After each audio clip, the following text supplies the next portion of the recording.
मुंबईतील कुर्ला अत्यंत वर्दळ असणारा परिसर. सोमवार रात्र मात्र इथं नागरिकांसाठी काळ रात्र ठरली. बेस्ट बस मार्केटमध्ये घुसली आणि 7 जणांना चिरडलं.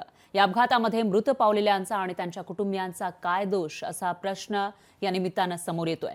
पाहुयात या संदर्भातील हा स्पेशल रिपोर्ट.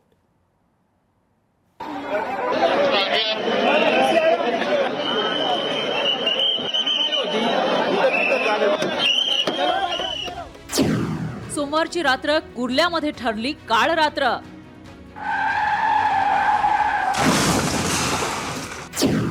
भरधाव बेस्ट बसनं नागरिकांना चिरडलं. अपघातात 7 जणांचा मृत्यू.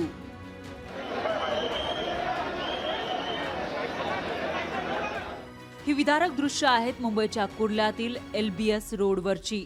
रात्री 10:30 वाजताच्या सुमारास भरधाव बेस्ट बस मार्केटमध्ये घुसली आणि एकच हाहाकार माजला. गाड्या आणि माणसांना बसनं चिरडलं.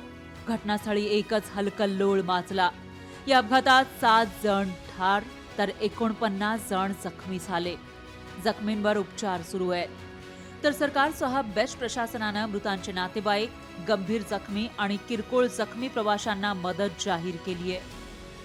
हम भागदौड़ करके गए तो वहाँ पे देखिए अफरा तफरी मची हुई थी, सब डैमेज हुआ था, गाड़ी डैमेज हुए थे, कहीं खून पड़ा था, कहीं किसी की चिल्लम पुकार की आवाज़ आई थी, कोई घायल पड़ा था. तो वहाँ पे हमने वेरीफाई किया कि एक बस और कार के बीच में मेरी मम्मी दबी पड़ी थी, जिसकी वो ऑन द स्पॉट डेथ हो गई थी. 7 जण या अपघातामध्ये मृत्युमुखी पडले. सायदला एक अजून रुग्ण आहे, तोही जरा गंभीर आहे. तिथे मी जाऊन त्याची भेट देणार आहे.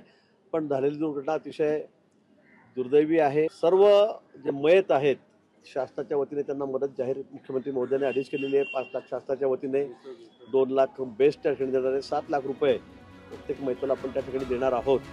या प्रकरणी संजय मोरे या बस चालकाला पोलिसांनी अटक केली आहे. त्याच्यावर सदोष मनुष्यवधाचा गुन्हा दाखल करण्यात आलाय. जेव्हा हा अपघात घडला तेव्हा अपघातग्रस्त बसमध्ये तब्बल 60 प्रवासी असल्याचं पोलिसांनी सांगितलं. अपघातात जखमी झालेल्या रुग्णांना 7 हिल्स हॉस्पिटल, राजावाडी हॉस्पिटल आणि या परिसरातील इतर खासगी रुग्णालयात उपचारासाठी दाखल करण्यात आलं, अशी माहिती आमदार दिलीप लांडे यांनी दिली. जे जखमी झालेले आहेत त्यांना बाबा हॉस्पिटलमध्ये उपचार करू शकत नाहीये, म्हणून सायन हॉस्पिटल आहे, सेवन हिल हॉस्पिटल आहे, राजावाडी हॉस्पिटल आहे, कोहिनूर हॉस्पिटल आहे, सिटी हॉस्पिटल आहे, अशा ठिकाणी पाठवण्याची व्यवस्था करतोय. 6 ॲम्ब्युलन्स लावलेले आहेत. आता सुरू आहे. नातेवाईकांना नियंत्रणात आणण्याची कोशिश चालू आहे. सर, जे चालक होते त्यांनी दारू पिली होती, स्थानिकांनी माहिती दिली, काय माहिती आहे?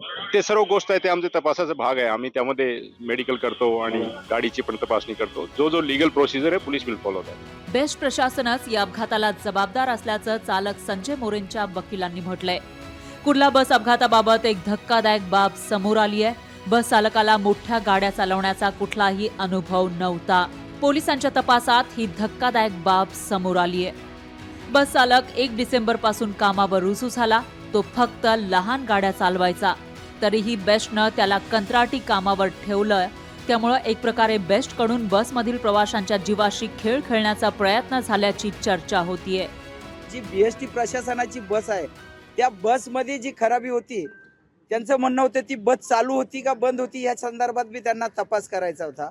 कारण याच्यामध्ये BST प्रशासनाची मोठ्या प्रमाणात चुकी दिसते आणि BST प्रशासनाने जी बस घेतलेली आहे त्या बसमध्ये ज्या गोष्टी उपलब्ध पाहिजे होत्या त्या उपलब्ध करून दिलेल्या नाही, असं ह्या रिमांड ॲप्लिकेशनमध्ये दिसतंय. या अपघातानंतर बेस्टच्या ताफ्यातील या बसबाबत धक्कादायक माहिती समोर येतेय. ही बस चीनी बनावटीची असून ऑलेक्ट्रा या कंपनीची असल्याचं समोर आलंय. तर ऑलेक्ट्रा कंपनीसोबत बेस्टनं 2400 बसेसचा करार केल्याची ही माहिती आहे.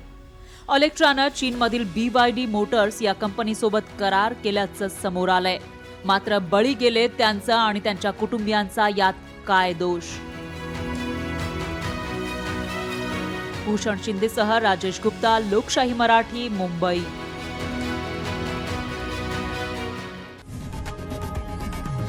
लोकशाही मराठी ऐका, पहा, जागरूक रहा.